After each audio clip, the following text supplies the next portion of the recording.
الحمد لله الذي هدانا لهذا وما كنا لنهتدي لولا أن هدانا الله. الحمد لله الذي خلق السماوات والأرض وجعل الظلمات والنور ثم الذين كفروا بربهم يعدلون. الحمد لله الذي له ما في السماوات وما في الأرض، له الحمد في الأولى والآخرة وله الحكم وإليه ترجعون. والصلاة والسلام على سيد المرسلين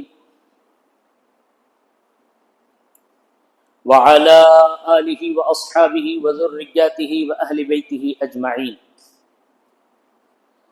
أما بعد فقد قال الله تبارك وتعالى في القرآن المجيد والفرقان الحميد: فاعوذ بالله من الشيطان الرجيم، بسم الله الرحمن الرحيم.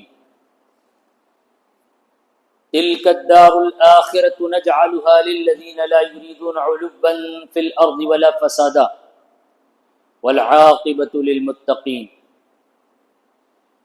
وقال تعالى في موضع آخر: من كان يريد حرث الآخرة نزد له في حرثه ومن كان يريد حرث الدنيا نؤته منها وما له في الآخرة من نصيب. صدق الله مولانا العظيم وصدق رسوله النبي الكريم ونحن على ذلك لمن الشاهدين والشاکرین والحمد للہ رب العالمین. میرے عزیز بھائیوں اور بزرگوں دوستو، میرے رب نے مجھ پر اور آپ پر ایمان کی نعمت عطا کر کے ہم کو بہت نوازا ہے. ہم کو بڑا فخر کرنا چاہیے، اللہ کے اس انعام پر خوش ہونا چاہیے. دنیا کے مختلف جہتوں، ملک کے مختلف علاقوں، سفر میں، حضر میں جب غیروں سے ہماری ملاقات ہوتی ہے، ان کو ہم نے بلکتا تڑپتا دیکھا ہے. وہ حالات سے گھبرا جاتے ہیں، پریشانیوں سے چور چور ہوتے ہیں، مسائل سے ڈر جاتے ہیں، دنیا اور دنیا کی نعمتوں کو بہت بڑی چیز سمجھتے ہیں، تھوڑی سی بیماری میں پریشان ہو جاتے ہیں، تھوڑی راحتوں سے اس قدر خوش ہو جاتے ہیں سے سمجھ جاتے ہیں کہ بہت کچھ مل گئے. مگر ایمان والا عمل کے اعتبار سے کمزور کیوں نہ ہو، وہ ایمان والا ہر معاملے میں یہ دیکھتا ہے کہ جو کچھ مجھے ملا ہے یہ میرے رب کی عطا ہے. کہتا ہے ھذا من فضل ربی، مالک میرا کیا ہے، آپ کا دیا ہوا ہے، ورنہ تو میرا ہے کیا، میرے پاس تھا کیا. اے اللہ مجھے ڈر ہے، تو دیکھنا چاہتا ہے کہ میں شکر گزار بندوں میں ہوتا ہوں یا کہیں میرے لیے یہ انعامات کہیں کفر کا ذریعہ، انکار کا ذریعہ، غرور کا ذریعہ نہ بنے. تیرا اعلان ہے قرآن میں، حضرت سلیمان علیہ السلام کو دولت ملی، حکومت ملی، سلطنت ملی، نبوت ملی، بلقیس کا تخت لا کر آپ کے قدموں میں، جی جس کے پاس بہت زیادہ علم تھا وہ جن لا کر قدموں میں پھینک دیا، پلنگ جھپکنے تک.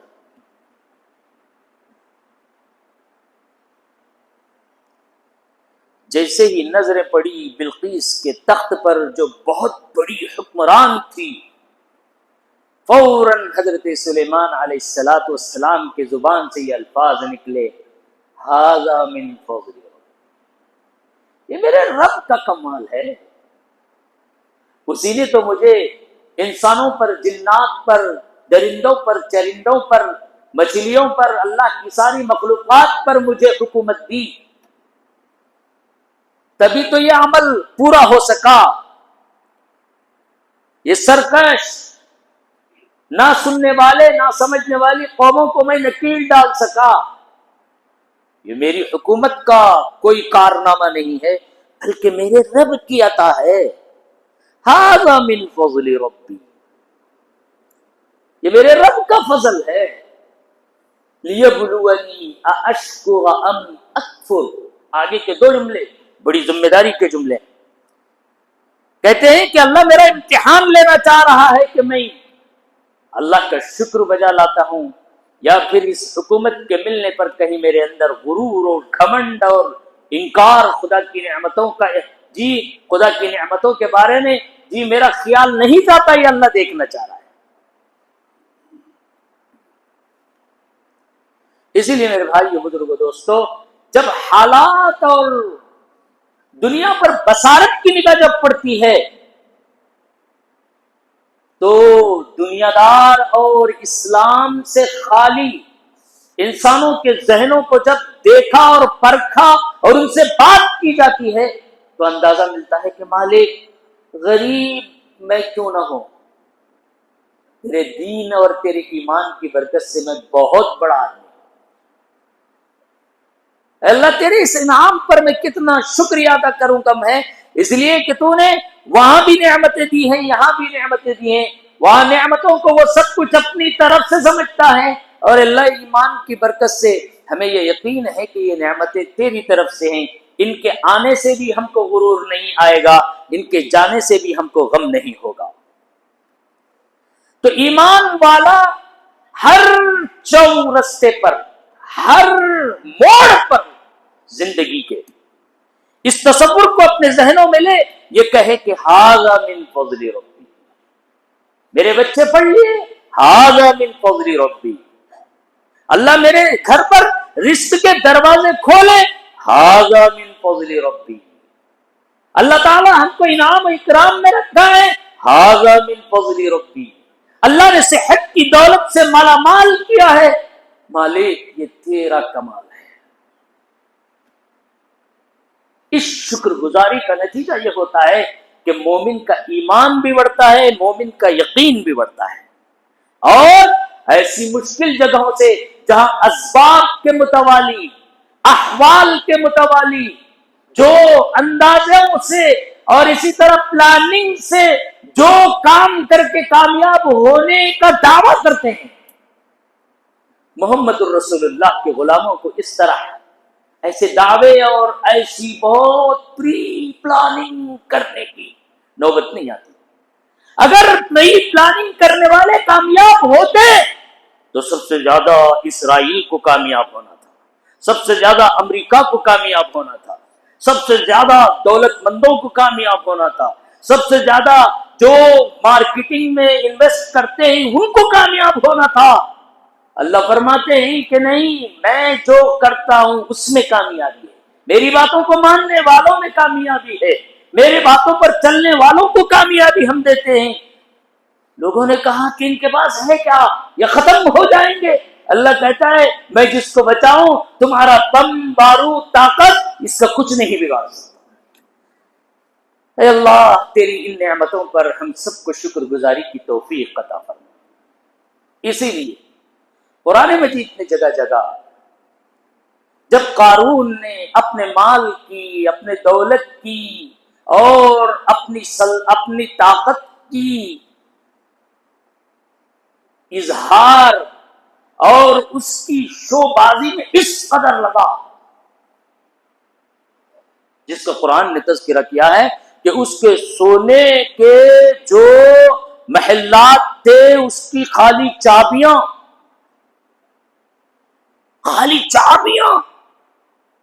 کئی اونٹوں پر لاد کر لے جائے جاتے تھے. پورا نقشہ قرآن نے کھینچا ہے. قرآن نے مومن کی اصلاح کے لیے ان واقعات کو جگہ جگہ تذکرہ کیا ہے. کہا لوگوں نے دیکھا اور کتنا بڑا آدمی ہے، کتنا خوش نصیب ہے، کتنی شان و شوکت والا ہے، جنت بنا ہے. حامان نے دنیا میں جنت بنائی تھی، قارون کے خزانے کے تذکرے چلتے تھے. اللہ کے نیک بندوں نے اس سے کہا ارے بھائی اللہ کا دیا ہوا اللہ کے راستے میں خرچ کر. کہا نہیں اللہ کہیں کو دیتا, میری محنت سے میں کمایا. غرور, گھمنڈ, تکبر اس کے الفاظ سے, اس کے جسم سے, اس کی سواری سے, اس کی فوج سے, اس کی دربار جن کو ایمان نہیں تھا وہ اس شو بازی سے متاثر ہو کر کہہ رہے تھے کیا شان و شوکت ہے اس کی, کیا دولت ہے اس کی, کیا سہولت ہے اس کی, ہمیں بھی مل جاتا تو اچھا تھا. جن کو ایمان تھا کہنے لگے یہ بہت برا پھنسنے والا ہے, اللہ کی پکڑ آنے والی ہے اس کی, اللہ تعالی کی نظر میں یہ گرنے والا ہے. پھر قرآن مجید نے پورے نقشے کو کھینچتے ہوئے کہا کہ جب اس سواری کے ساتھ یہ اپنی شان و شوکت کے ساتھ نکل رہا تھا اور اپنے بنائے ہوئی جنت میں داخل ہونے کی تیاری کر رہا تھا اور اس کے افتتاح کے لیے آگے بڑھ رہا تھا, ایک فقیر آیا جو اس کی فوجوں کو چیرتے ہوئے اندر گیا, گھس گیا. لوگ اس کو روکنے کی کوشش کر رہے ہیں, اس کی طاقت کی اس کی فوج مقابلہ نہیں کر پا رہی ہے. وہ ہاتھی پر سوار تھا, گھوڑے پر سوار تھا, اونچی سواری پر تھا, پورے تاج باج شور شرابے ڈھول تاشے کے ساتھ آگے بڑھ رہا تھا. قریب گیا جا کر اس کی سواری پر چڑھ گیا, اس کے کان میں جا کر کہنے لگا کیا ہے جناب؟ پوچھا کون ہے؟ کہنے لگا میں وہ ہوں جس کو کوئی طاقت روک نہیں سکتی. اچھا بولا کون, کیا نام ہے بتا تو صحیح. میں ملک الموت ہوں, تیری اس بنائی ہوئی محل اس جنت کے دہلیز پر تیری روح قبض کروں گا. میرے بھائی بزرگ دوستو, دیکھتے ہی دیکھتے اس کی سلطنت, اس کی طاقت, اس کا غرور, اس کا گھمنڈ لمحوں میں ختم ہو گیا. ایمان والوں نے کہا ہائے ہائے اللہ تیرا کیسا غضب ہے, تیری پکڑ آتی ہے تو کسی کی سلطنت کسی کو, کسی کی طاقت کسی کو بچا نہیں سکتی. جن لوگوں نے اس کے مال پر یہ سمجھا تھا کہ اس کے پاس بہت کچھ ہے, اس سب کو عبرت ہونے لگی. قرآن مجید نے کہا تلک الدار الآخرۃ نجعلها للذین لا یریدون علوا فی الارض ولا فسادا والعاقبۃ للمتقین. ارے دیوانو, اس فنا ہونے والی دنیا اور اس فنا ہونے والی دنیا کی دولت کو دیکھ کر تم قارون سے متاثر ہوتے ہو.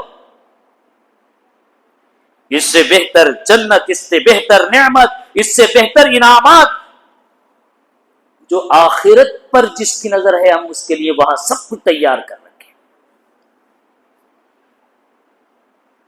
یہ اپنے مال سے غرور, فساد, گھمنڈ, لوگوں پر زیادتی کر رہا تھا, کرنے کا ارادہ کرتا تھا, دنیا پر تسلط جمانا چاہتا تھا. علوا فی الارض ولا فسادا, اس کا کوئی ٹھکانہ نہیں. ہو گیا, دنیا بھی گئی, آخرت بھی گئی. والعاقبۃ للمتقین, یاد رکھو جس کے اندر تقویٰ ہے, جس کے اندر اللہ کا خوف ہے, جو اللہ کی دی ہوئی نعمتوں پر راضی رہتا ہے, وہ کہتا ہے ھذا من فضل ربی, یہ میرے رب کا کرم ہے, یہ میرے رب کا انعام ہے, یہ میرے رب کی عطا ہے. اللہ فرماتے ہیں وہ فقیر کیوں نہ ہو, آخرت میں وہ بہت بڑا مالدار ہے. والعاقبۃ للمتقین. پھر اللہ نے کہا من جاء بالحسنۃ فلہ خیر منہا, جو کوئی ایک نیکی لائے گا قیامت کے دن وہ اس سے بہتر اللہ کے یہاں اجر پائے گا. ومن جاء بالسیئۃ فلا یجزی الذین عملوا السیئات الا ما كانوا يعملون. میرا رب اتنا غنی ہے, میرا رب اتنا قوی ہے, میرا رب اتنا دلدار ہے, ایک نیکی کرنے والے کو خوب بڑا کر دے گا. اللہ فرما رہے ایک گناہ کرنے والے کو بھی اللہ کا نیکیاں اس کی اور بڑھائے گا. اللہ کہہ رہے نہیں, میں ظلم نہیں کروں گا, احسان تو کروں گا, ظلم نہیں کروں گا. جتنا وہ گناہ کیا ہے اتنی کی وہ سزا پائے گا. بھائیو, اللہ رب العزت بہت بڑا دریا دل رکھتا ہے.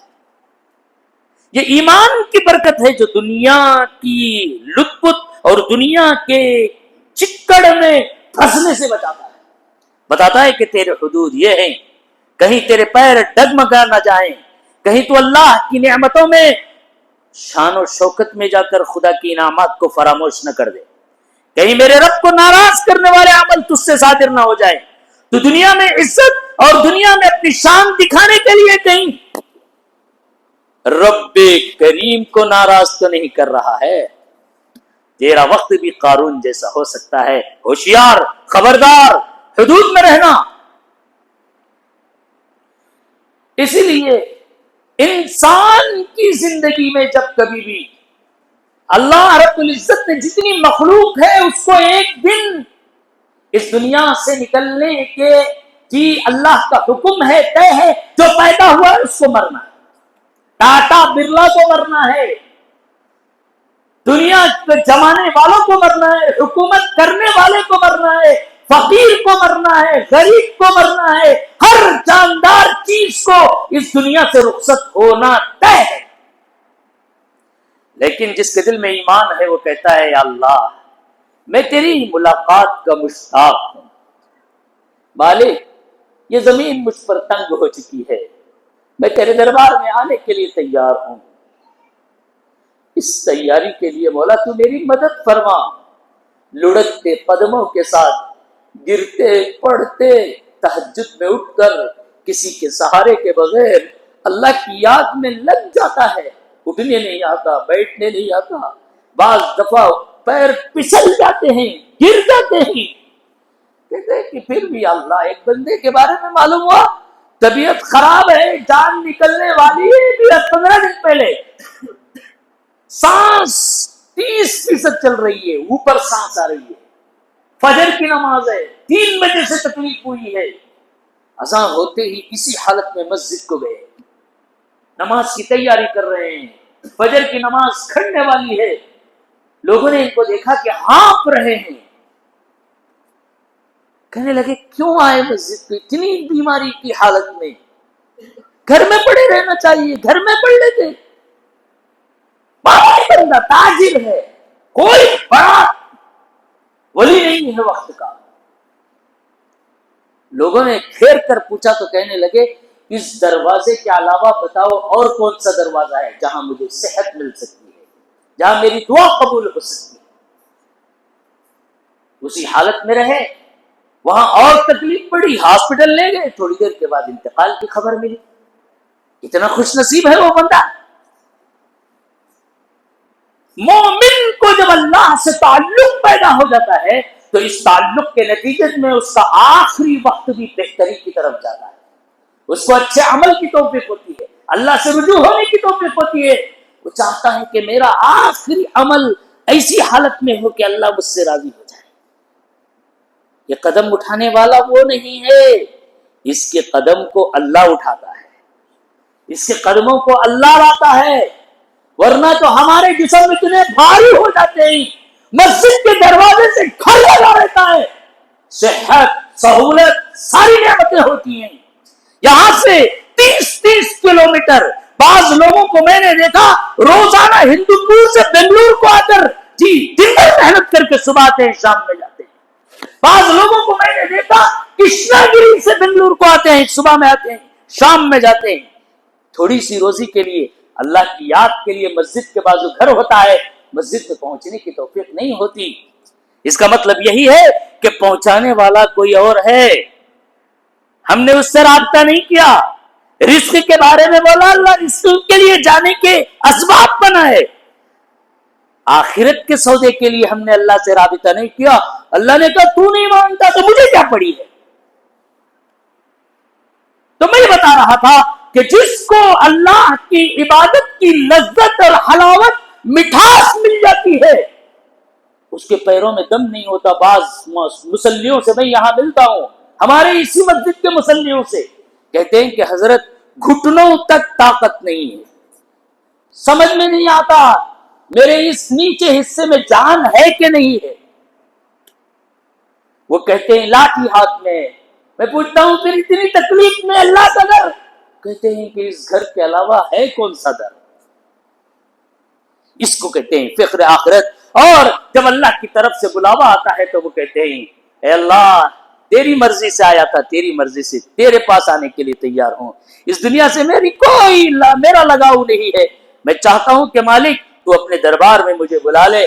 پھر اللہ ان کو وہ توفیق دیتا ہے، ان کی زبانوں سے کلمے نکلتے ہیں، ان کی زبانوں سے اپنے رشتہ داروں کو معافی تلافی کر لینے کا اللہ وقت دیتا ہے. وہ اپنے بڑوں سے اپنے چھوٹوں سے شفقت کا اظہار کرتے ہیں، دینے والوں کا دیتے ہیں، لینے والوں کے بارے میں بتاتے ہیں، احسان کرنے کے بارے میں بتاتے ہیں. اللہ ان کی حالت کو اس طریقے سے اس دنیا سے لے جاتا ہے کہ جب ان کی زندگی کی ڈائری کھول کر دیکھی جاتی ہے تو ان پر کسی کا قرض نہیں ہوتا، کسی کا احسان نہیں ہوتا، بلکہ وہ دوسروں پر احسان کیے ہوتے ہیں. اور جس کو آخرت کی فکر نہیں، ان کی حالت یہ ہوتی ہے کہ وہ مرنے سے ڈرتے ہیں، وہ گھبرانے لگتے ہیں، وہ پریشان ہو جاتے ہیں. قبر میں پیر چھوڑا ہے، جان نکلنے والی ہے، اس سے پوچھے کیا بھائی تیار ہیں؟ اللہ اور 4 دن کی زندگی دیے تو اچھا تھا، بچ جاتا تو اچھا تھا، خرچہ کتنا کرنا ہے کر لو، سب کچھ لٹا دو، میری جان بخش دو، میری جان بچا لو. مگر اللہ کا یہ فیصلہ طے ہے کہ جس کسی کو جب کبھی بھی موت آنا ہے، پوری دنیا کی طاقت، دوائیاں، علاج، معالجہ، ڈاکٹر، صلاحیت، ہر فن کا مالک اگر کھڑا ہو جائے، اس کو ایک لمحے کے لیے بھی اس کی جان کی ذمہ داری نہیں لے سکتے. اینما تکونوا یدرککم الموت ولو کنتم فی بروج مشیدہ.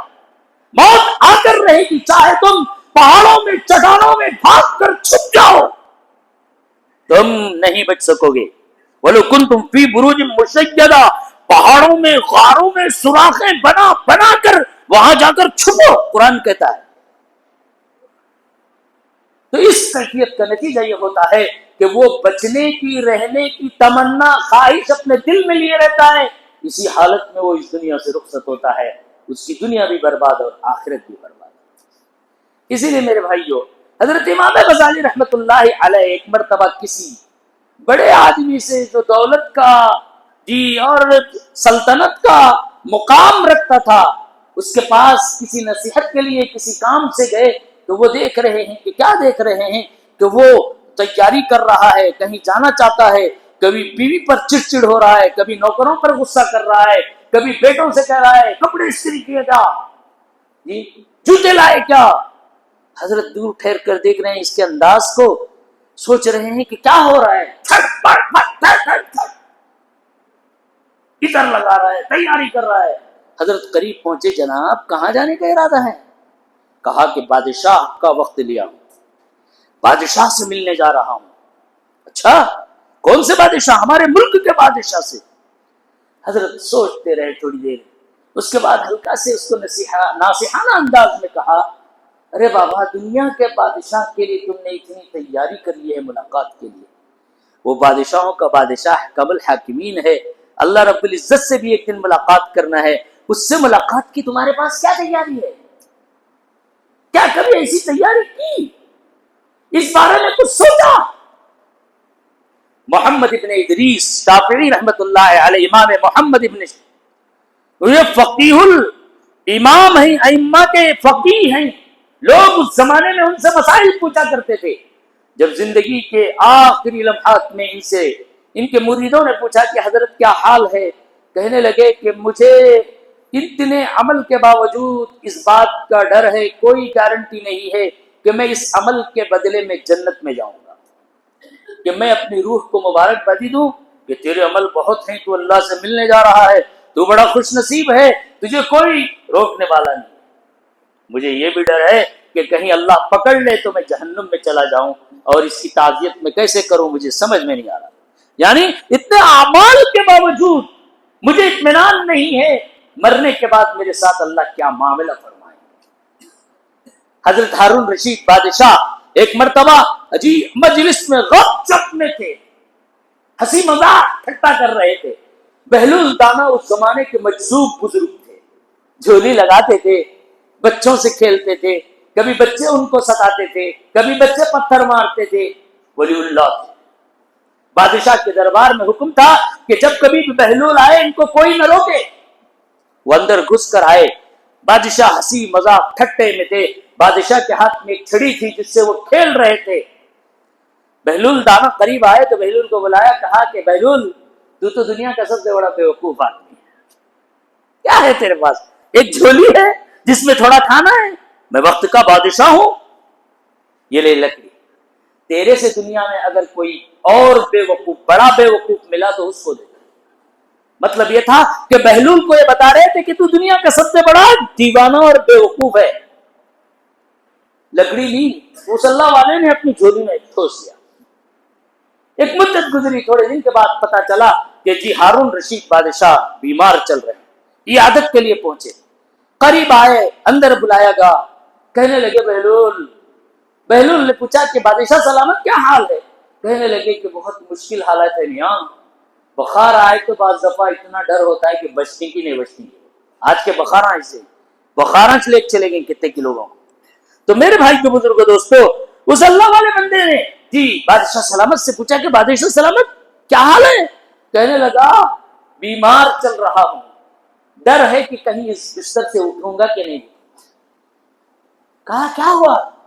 آپ کے پاس تو یہ ہے، آپ کے پاس تو وہ ہے، سفر کے آخری سفر آخرت پر جانے کا بول رہے ہیں آپ؟ اللہ اکبر۔ بادشاہ سلامت، ہو سکتا ہے آپ نے آخرت کے سفر پر جا رہے ہیں تو دنیا میں کہیں جانا ہے تو آپ کو وقت سے پہلے کھانا بھیجتے ہیں، جنگل میں جانا ہے تو ٹینٹ بھیجتے ہیں، اپنی فوج کو بھیجتے ہیں، پورے پکانے رہنے سہنے کے انتظامات کراتے ہیں۔ آخرت کے لیے بھی آپ نے بھیجا ہوگا، بہت کچھ بھیجا ہوگا نا، سفر آخرت میں جا رہے ہو۔ کہنے لگے بہلول کیسی باتیں کرتا ہے تو، آخرت کے سفر میں فوج تاشے باشے پنڈال وغیرہ بھیجنے ہوتا ہے کہ وہاں تو کفن کے علاوہ کچھ ساتھ نہیں آتا، تجھے معلوم نہیں؟ سر کھجا لیے دانا، بہلول دانا۔ کہنے لگے بادشاہ سلامت، اتنا لمبا سفر، اتنا سخت سفر، اس سفر پر آپ کو جانا ہے اور آپ نے وہاں کے آگے کے لیے کچھ نہیں بھیجا۔ چھڑی نکالی اندر سے اور کہنے لگے بادشاہ سلامت، اس دنیا میں میرے بعد سب سے بڑا پاگل، دیوانہ، بے وقوف اگر کسی کو دیکھ رہا ہوں تو وہ آپ کو دیکھ رہا ہوں، یہ چھڑی آپ لے لیجیے۔ بعض لوگوں کی حالت اسی طرح ہے اس دنیا میں، اس فنا ہونے والی دنیا کے پیچھے پڑ کر ہم اگر تھوڑی دیر کے لیے پیچھے پلٹ کر دیکھیں تو ہمارا نتیجہ نہ دنیا میں کامیابی ہے نہ آخرت میں کامیابی۔ میں نے قرآن سے پوچھا یہ کیوں ایسا ہے؟ قرآن کہتا ہے 25 پارے میں آیت ہے، من کان یرید حرث الآخرۃ نزد لہ فی حرثہ، جو کوئی آخرت کی فکر کرتا ہے ہم اس کو آخرت بھی دیتے ہیں، دنیا بھی دیتے ہیں اتنی جس سے وہ عزت کی زندگی گزار سکے، راحت کی زندگی گزار سکے۔ من کان یرید حرث الآخرۃ نزد لہ فی حرثہ، اس کی کھیتی کو آخرت میں خوب بڑھاتے ہیں، دنیا میں بھی اس کو ادھورا نہیں چھوڑتے۔ ومن کان یرید حرث الدنیا نؤتیہ منہا، جو کوئی دنیا کی طرف میں اپنی زندگی صرف کرتا ہے ہر 1000 کوششوں کے باوجود اس کو وہی ملتا ہے جتنی ہم اس کی تقدیر میں لکھ کر رکھے۔ پھر قرآن مجید کہتا ہے وما لہ فی الآخرۃ من نصیب، جوانی بچپنے سے جوانی سے بڑھاپا، بڑھاپے سے موت تک جاتا ہے، وہ دنیا کو پانے کی کوشش میں جی وہ پہلی دنیا کی سیڑھی پر قدم بھی نہیں رکھتا، وہ دنیا سے رخصت ہوتا ہے۔ جب آخرت میں چلا جاتا ہے اللہ کہتے ہیں تیری ساری محنت دنیا پر لگ گئی، آخرت کے لیے تو نے کچھ نہیں بنایا، تیرا یہاں کچھ حصہ نہیں۔ میرے بھائیو، میں اور آپ ٹھنڈے دل سے غور کریں کہ ہم نے آخرت کے لیے کیا توشہ تیار کر رکھا ہے، کہیں اس بیوقوف کی طرح تو نہیں ہے جیسے بہلول دانا کو چھڑی دی گئی تھی، وہ چھڑی کہیں ہمارے ہاتھ میں تو تھمائی نہیں جا رہی ہے۔ کفن میں ہمارا کوئی ساتھ نہیں ہوگا ہمارے اعمال کے علاوہ۔ اللہ کی بارگاہ میں دعا کیجیے باری تعالیٰ اس دنیا کی حقیقت کو ہمارے آنکھوں کے سامنے کھول دے۔ مولا جب بے زبان جانوروں کو تو بھوکا نہیں رکھا ہے تو ہمیں ہرگز بھوکا نہیں رکھے گا۔ بس جانوروں کا، پرندوں کا ایمان ہمارے سے مضبوط ہے، یا اللہ وہ کبھی بھوکے نہیں سوتے، کیونکہ ہمارا ایمان کمزور ہے اس لیے ہم کو در در کا محتاج تو نہیں بنا کر۔ اے اللہ ہم سب کو آخرت کی تیاری کی توفیق عطا فرما۔ وآخر دعوانا الحمدللہ۔